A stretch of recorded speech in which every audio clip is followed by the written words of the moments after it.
Howdy folks, and welcome back to World of Warships with Rear Admiral Jingles, where today we have a domination battle, all tier 10, on the Northern Waters map, with below average potato in the USS Gearing. I do like that name. I mean, at least he's honest. So, yeah, tier 10 domination battle, Northern Waters. 3 capture points, Alpha, Bravo and Charlie, all running across the middle of the map. The western cap circle over at Alpha, it's an open water space. There are a couple of large islands that do allow you to sneak into that cap and provide shelter from spotting and fire coming from the east. Those 2 islands are big enough and the coverage is good enough that if there's nothing else there, you can actually sneak a battleship into that cap circle undetected. By contrast, the far eastern cap circle at Charlie features lots and lots of small islands. It's the preferred stomping ground of destroyers, light cruisers, and now, of course, submarines. The central cap at Bravo, which is the one that below average potato is currently heading for, appears to be very similar to the western cap at Alpha, but the similarities are purely superficial. The 2 islands over on the eastern side of the cap are too far apart and too short to provide the same level of concealment as you get in the cap circle to the west at Alpha. There is a small island in the centre of the cap. You can see below average potato approaching it right now, but it's a small island and it only really provides shelter and concealment for destroyers and the smaller of the light cruisers. And the whole cap circle is open to fire from every direction. So Bravo is the kind of cap circle that's best exploited by destroyers or submarines. Definitely not heavy cruisers. Well, of course, Captain Obvious, I hear you all cry. What kind of window-licking mouth breather in a heavy cruiser would attempt to rush that cap circle right at the start of a battle? To which I can only reply, that one. Yes, that window-licking mouth breather in the Zao.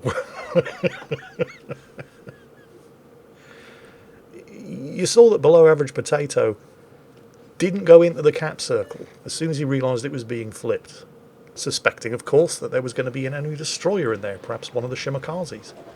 And you saw somebody did spot him just there. It wasn't the Zao, possibly the enemy Shimikaze is in there as well, maybe the enemy Gearing, equipped with a legendary mod and only 5.6 kilometer stealth. But he probably wasn't expecting a Zao. In fact, I'm pretty sure nobody was expecting a Zao. In fact, the only thing I'd be more surprised to see in the central cap in the first 2 minutes of a battle than a Zao would be the Spanish Inquisition. And then, even more bafflingly, oh, lucky torpedo hit on, I think, the Kremlin back there, but even more bafflingly, despite the fact that a Gearing and a submarine were spotted on the far side of this island, the Zao comes out from behind the island. What exactly was it about the matchmaking here that he didn't like? There are no carriers? Okay, there are 2 submarines. Maybe that's it. Either way, the captain of that Zao is determined to get this battle over and done with as quickly as humanly possible, and he's going to get his wish. First blood to the friendly Shimikaze. However, the enemy team have already managed to take 2 of the 3 capture circles, with the Shimikaze flipping capture point Alpha over to the west.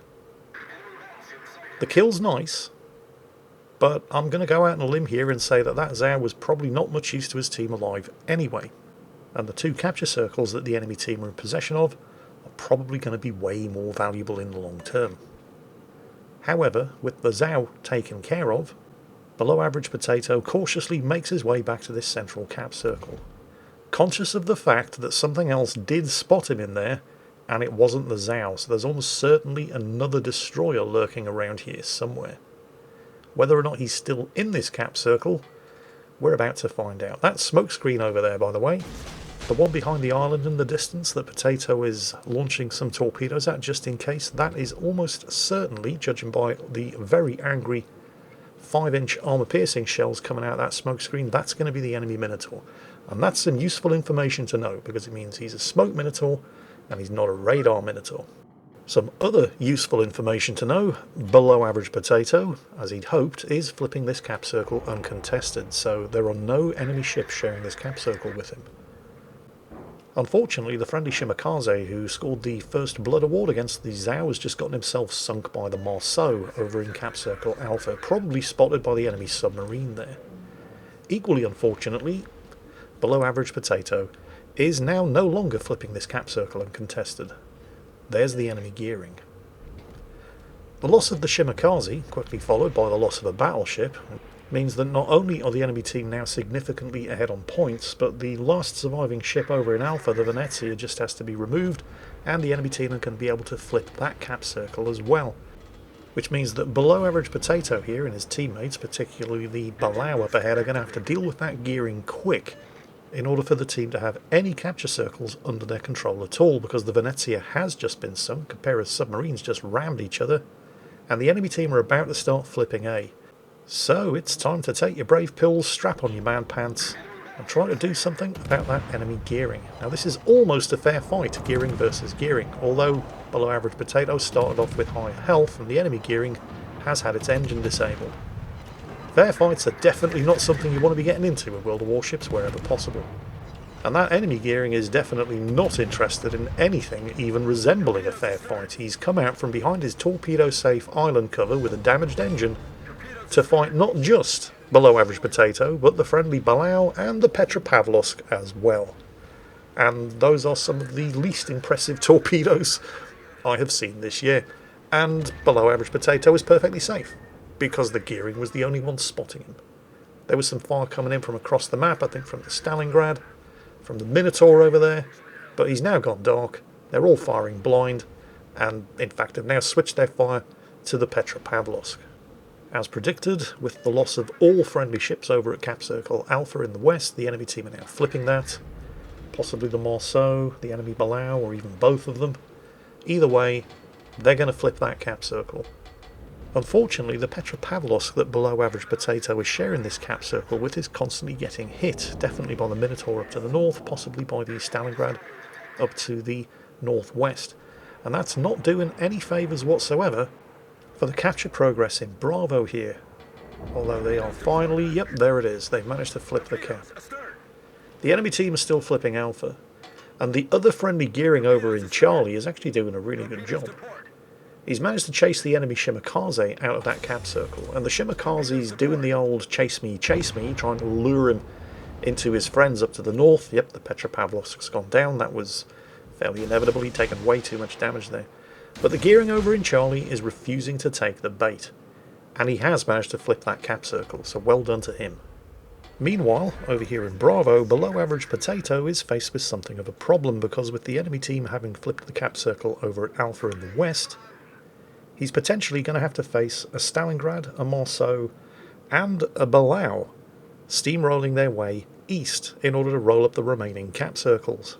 There's also likely to be some intense pressure from that Minotaur up to the north, and the only friendly ship that below average Potato can count on to assist against these odds is the Balau, because the Grosser Kurfürst down to the south is going to prove to be about as useful to below average Potato's team as the Zhao at the beginning was to the enemy team, because right now he's in a position where he might actually be able to do some good. So naturally he's running away and is going to end up right on the eastern map border where there are no enemy ships to fight. Oh, hang on a minute, Jingles, you're being a bit harsh here. I mean, he's in a big, slow, obvious... well, he's not slow, but he's in a big, obvious battleship. I wouldn't want to have to fight a destroyer and a submarine if I was in his position, not alone. Well, yeah, but he doesn't have to fight them alone, does he? He's got a destroyer and a submarine of his own to run interference and spot the enemy destroyer and submarine for him. But no, eastern map border it is. Meanwhile, the team continues to hemorrhage ships, and then a situation occurs in the middle of the map at Bravo that could have been potentially disastrous for below average Potato, considering that there's a Minotaur and a Kremlin right in front of him, when the enemy Shimakaze on very low health pops out, spotted at a range of more than 7 kilometers as he's overcome by the desire to be the first kid on his block to get a submarine kill. Now, you cannot afford to pass up this kind of opportunity. Nevertheless, below average Potato is careful to get the central island between himself and the Minotaur as much as possible. The Shimakaze smokes up. Potato dumps his torpedoes just in case, but even though the Shimakaze's engine has been disabled, he's going so fast he's unable to take advantage of his smokescreen protection, and that's Potato's second kill. Central cap secure. Now, what's been going on with the Marceau and the Balau? Well, the Marceau has apparently hooked south. He's chasing after the Grosser Kurfürst. Although he is having to keep his distance, because it turns out that when you're in a destroyer with stealth as bad as the Marceau and you are chasing a fast battleship, 9-kilometre torpedoes aren't going to get the job done, and 12.5-kilometre range secondaries are actually an effective defence. Who'd have thought? Meanwhile, back in the middle of the map, that Minotaur has decided that he's had enough. Somebody just hit him a very, very big hit. I'm not entirely sure who it was. Either way, the Minotaur's decided that he's had quite enough of this for now. So he's attempting to disengage. Below average potato, keeping a weather eye on the location of the Marceau. You do not want to be getting into a gunfight with one of those things. He's also constrained by not wanting to get within 12 kilometres of the Stalingrad and get himself radared and end up getting into a gunfight with the Marceau and the Stalingrad. This is actually quite a close match so far. Both teams have 6 ships remaining. Below average potatoes team are slightly ahead on points because they've managed to cling on to 2 cap circles, although increasing pressure is being brought on Bravo here. Those torpedoes must be from the Below. Who the hell is he trying to hit with those? Unfortunately, Potato got himself spotted, probably by the Below, and he took quite a slap there from the Stalingrad. Unfortunately, because of the angle facing directly away, that meant that the Stalingrad shells didn't over-penetrate, and instead were full penetrations right down the length of the ship. And now, of course, he's been radared. This is not good. Actually, while we're on the subject of full penetrations, the Gearing has problems that it really shouldn't have when it gets hit by armour-piercing shells. First, there's the fact that it has a 21mm armoured belt, a source of considerable frustration to other people in destroyers firing high explosive, because it means that a lot of those high explosive shells are just going to shatter. That's not really the problem. We'll come on to the actual problem in a moment, however, because we're at a pretty critical moment here. He's lost an awful lot of health, he's been pursued by the Marceau, and yep, there's the Below. Impossible to hit target. Yeah, that's what you want to see when you're in an anti-submarine warfare ship and you've spotted a submarine and he's in range. Impossible to hit target. Genius move, Wargaming. That's just not frustrating at all, is it? Well, the smokescreen that he dropped, while it didn't protect him from the radar, it is at least now providing cover now that he's out of radar range and all the radar has expired. The Stalingrad just took some big hits, that's great news. The Marceau is visible, and he could probably shoot at the Marceau now without being spotted, but the Below might have moved out of smoke concealment and might be able to spot him from here. And yep, here come the Below torpedoes, although there's no homing lock whatsoever, so they were a bit of a Hail Mary. While he's trying to figure out what to do. Meanwhile, the Grosser Kurfürst, who's almost managed to make it all the way to the eastern map border, is not completely useless to the team alive. He did manage to clean up the kill on the Stalingrad, so that's one less radar. Great news. It's still a very close game, though. Below average potatoes team do have the points advantage. Both teams have 4 vessels, but the enemy team are now, thanks to the Marceau over there, in possession of 2 of the 3 caps. So that points lead is going to get worse before it gets any better. Potato dumps some torpedoes. He still doesn't want to get into a gunfight with the Marceau, and that's when he gets spotted. Fortunately, he can actually hit the Below now. Still doesn't want to get shot at by the Marceau, so ducks in back behind the island and cleans up his 3rd kill. 1 kill up. It's only a temporary advantage, however, because the other friendly Gearing, who up until now, over on the eastern end of the map, had been doing a really good job, just got taken out by that Minotaur. So that was basically a points neutral exchange. Crossing off fingers for the torpedoes there. You never know, you might get lucky and take the Marceau out. But this points advantage is getting worse by the second, because the enemy team still have 2 of those 3 cap circles. And below average potato is in a destroyer, so all eyes are on him. It is really up to him to do something. The surviving submarine on the team, the Below, also knows that they need a cap circle, and he's kind of busy with the Marceau at the moment. Well, he's busy trying to avoid the Marceau so he can sink the Kremlin, but he knows the team need to take a cap. Below average potato also knows that the team need to take a cap, and he doesn't want to challenge the Marceau for Bravo, not least of which because the Marceau has backup from the Kremlin and the Minotaur, and he doesn't have the health to get into that kind of gunfight. So he's heading for Alpha. Actually, his torpedoes are looking... well, that's not bad. I mean, it's not great, but was only one torpedo, and it hit the Kremlin on the torpedo belt, so it didn't do much damage, but hey, a hit's a hit. And it's while he's heading towards Alpha, because he doesn't want to get into a gunfight with the Marceau, not with the amount of health that he has remaining, that the Marceau gets spotted. Okay, torpedoes are ready. Now the Marceau has bigger guns and it's got a main battery reload booster, so if you're going to get into a gunfight with a Marceau and you're both on even health, it's crucial that you at least manage to get the first 2 salvos in. And while Below Average Potato had the opportunity to do that, the Marceau, when it has its engine boost running, is so incredibly fast that you pretty much have to be at least partway zoomed out when shooting at it in order to be able to calculate the correct amount of lead. He's forced to use, well, yeah, that could have been very nasty, his smoke. The Marceau, still spotted, thanks to the Below, cannot disengage. And, oh come on, that's going to cost him some health. Well, he's got a torpedo on the Kremlin, and he has killed the Marceau. There's kill number 4. He's still spotted. He's not going to risk shooting, not with the Minotaur's guns looking in this direction. He needs to disengage. Come on. 20 seconds. Longest 20 seconds in the world. There it is. Right, so they're still ahead on points, although the margin is narrowing considerably. However, the Below is doing his level best to contest that cap circle, even though he's coming under a lot of pressure from the Kremlin's anti-submarine warfare depth charge bombers. He's going to do what he can to hold on to that cap circle, and if not take it, at least prevent the enemy team from getting any points from it. Below Average Potato does what he can to help, dumps some more torpedoes in the direction of the enemy ships, and then slips out of line of sight, and hopefully into an uncontested enemy cap circle. I mean, it will be uncontested, there's only 2 enemy ships left, and we know where both of them are. So, while he's doing that, and as events unfold on the other side of the map, yes, gross occur first, we're looking at you, let's talk about what's wrong with the gearing.